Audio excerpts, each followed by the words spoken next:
Quand je dis aux gens, Raoul, des fois, tu sais, je dis aux gens, parce que les gens, ils croient, vu que je suis un des seuls guignols de Monaco qui montre son argent, montre ses voitures, les gens, ils croient que je suis un des hommes, ça me fait rire de dire cette phrase, les plus riches de Monaco.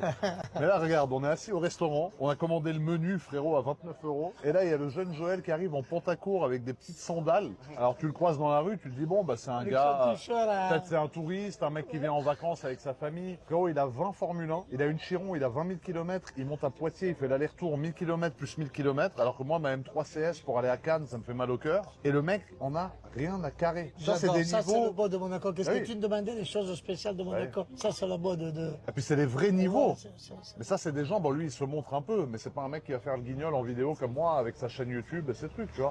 Mais c'est les vrais niveaux de Monaco. Et à Monaco, la chaîne alimentaire est infinie parce qu'au-dessus de Joël, t'as encore beaucoup de monde. Il y a beaucoup de monde et même au-dessus des plus gros, il y a encore des plus gros. Monaco, c'est infini. C'est une chaîne alimentaire infinie. C'est qu'on regarde le côté de la route qui vendent à 120, 130 000 euros de mètre carré. Ouais, même 150 000. Ouais, ils ont vendu minimum, c'est 30 millions d'euros là devant l'appartement. Ah, non, non. Et c'est le loyer, c'est 180, 200 000 euros le mois. À Monaco, une place, c'est 500 euros, voilà, minimum. Et dans le carré d'or, comme ça, c'est peut-être même 600 des fois. Donc déjà là, tu as à peu près 7 000 euros de place par mois. Là. Donc si je vous écoute, je paye 25 000 euros par mois de place. Frérot, je vais devoir acheter le parking. Et j'ai pas les moyens.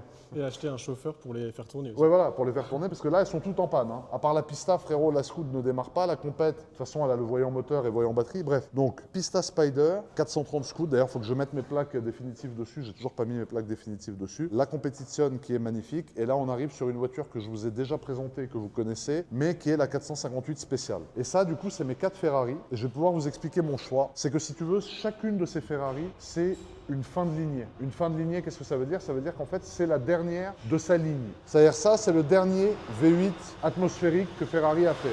Dernier V8 atmosphérique que Ferrari a fait, c'est la 458 spéciale. Alors, il y a eu la Aperta après, mais moi, j'ai pas trouvé de Aperta, j'en cherche une. Mais bon, la dernière fois que j'ai dit ça sur les GTO, les prix ont flambé, on m'a proposé que des trucs trop chers. Mais voilà, ici, on a, pour moi, le dernier beau V12 en série limitée. C'est vrai que c'est pas une fin de lignée parce qu'il y a encore la 12 cylindrique qui est peut-être la dernière. Donc, éventuellement, la 12 cylindrique serait la fin de lignée. Mais j'ai l'impression que Ferrari va continuer les V12. Mais bon, c'est qu'une impression, personne ne me l'a dit, ils peuvent pas me blairer chez Ferrari. Mais voilà, en tout cas, ça, pour moi, c'est le dernier beau V12, en tout cas, je sais que ça se dit pas, mais au jour d'aujourd'hui. Parce que la TDF est belle, mais mon but, bien évidemment, c'est d'avoir tous les derniers V8, comme j'ai là, et tous les derniers V12. Donc, la GTO et la TDF suivront bientôt, si Dieu veut, si Dieu me le permet. Il y aura, du coup, les 3 derniers V12 et les 3 derniers V8. Ici, on a, pour le coup, c'est pas le dernier V8 Atmo, mais c'est une voiture qui a une fin de lignée, parce que les V8 Atmo n'existent plus chez Ferrari, donc la Scuderia. Et la Pista, c'est le dernier V8 biturbo, avant la F8. C'est vrai qu'il y a eu la F8 Tributo, mais qui n'est jamais sortie en série spéciale. Donc c'est vrai que quand je dis que c'est le dernier V8 biturbo, je parle dernier V8 biturbo dans les séries spéciales Ferrari. Et les gens me disaient la SF90. C'est vrai qu'elle a le V8 biturbo de la Pista, mais elle a l'hybridation qui vient niquer tout le charme et toute la cote de la voiture. Parce que à part la Ferrari, sors-moi une Ferrari hybride qui cote aujourd'hui, il n'y en a pas. La XX, mais Dieu seul sait combien de temps ça va durer. Et ici, du coup, on arrive sur une voiture très sympa. Alors, c'est une voiture, tout le monde pense qu'elle appartient à une certaine personne, c'est faux. C'est une voiture dont je dispose moi, hein,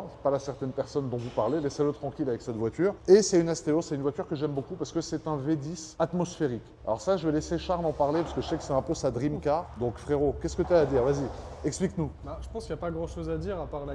Ouais. Et du coup, la c'est-à-dire? Bah, je trouve le regard qu'elle a, les feux. La STO, pour le coup, c'est vraiment l'ultime Huracan, entre guillemets. Et vraiment, je pense que le mieux dans cette voiture, c'est vraiment le son du moteur, le V10 Atmo. La sonorité est folle. La sonorité est folle, et surtout dans la STO, qui d'origine, elle fait du bruit de fou. D'origine, ça fait un bordel de fou. C'est un V10 Atmo, comme disait Charles. En termes de puissance, je crois qu'on est à 650 ou 600. Sur la STO, je ne saurais pas dire, mais je crois que c'est 650. De toute façon. Si tu veux, c'est une voiture qui a quand même du moteur comparé à la GT3 RS qui a 525. Là, tu as quand même beaucoup plus de moteur. Et c'est vrai, comme disait Charles, que tu as un look qui est exceptionnel.